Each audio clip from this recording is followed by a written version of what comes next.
FYI, this is Gary Johnson speaking, and I just want to address what's all in the media about the senator who's stepping down in midst of sexual abuse allegations amongst his staff.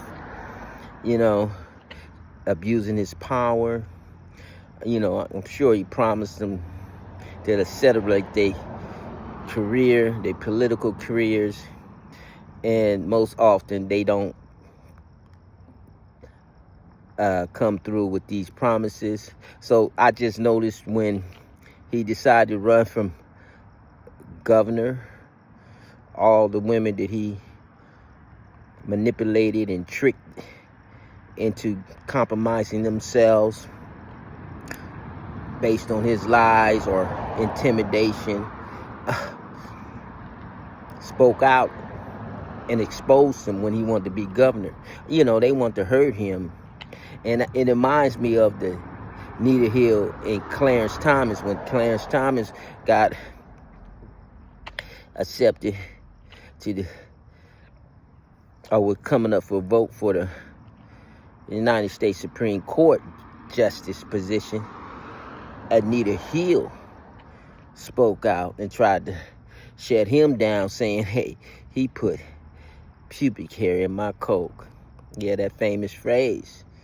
But she didn't speak out until after he was nominated for that position. And she tried to kill that because he didn't take her with him as his legal secretary to the United States Supreme Court. And she was livid, you know, and she only spoke out of anger and betrayal, all the stuff that he probably promised them.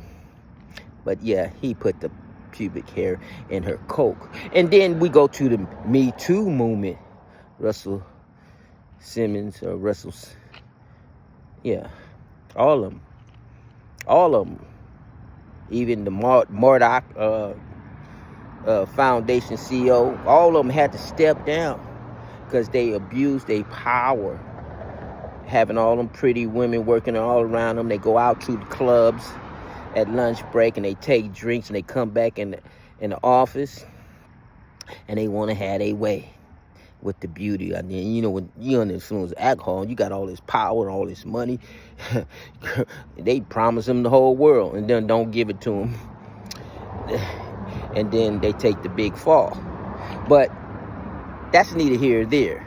I read that God has long time ago said that women and men should work in separate areas, you know, and it will stop men who can't control their sexual desires from abusing the women, manipulating women, tricking the women out their panties.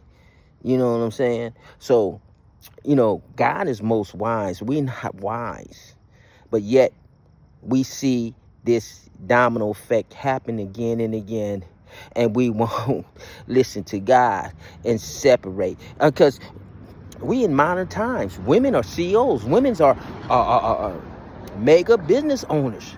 They can have a business and set up it for all professional women. And eliminate the man.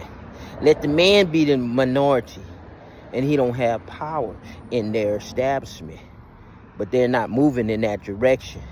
They still want to be accepted and respected in an all-man dominant conglomerate. The CEOs, the staff, the managers, they all control it and they protect each other in these sexual areas because they all get caught up in the deviance. You know, so what I'm trying to say is, you know, women need to think about that. But because we in America and we have all these liberal laws, you know, so if a woman was to establish her own business and say women only, they might get sued for gender discrimination. So, you know, what can we do?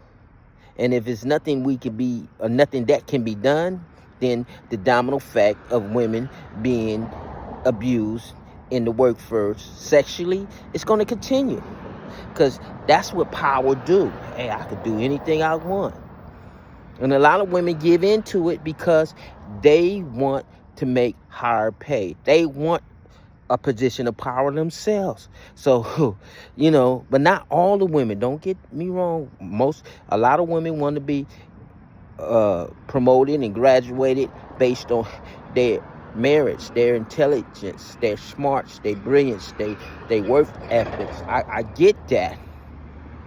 But the men in position will still try what he can to get in them panties.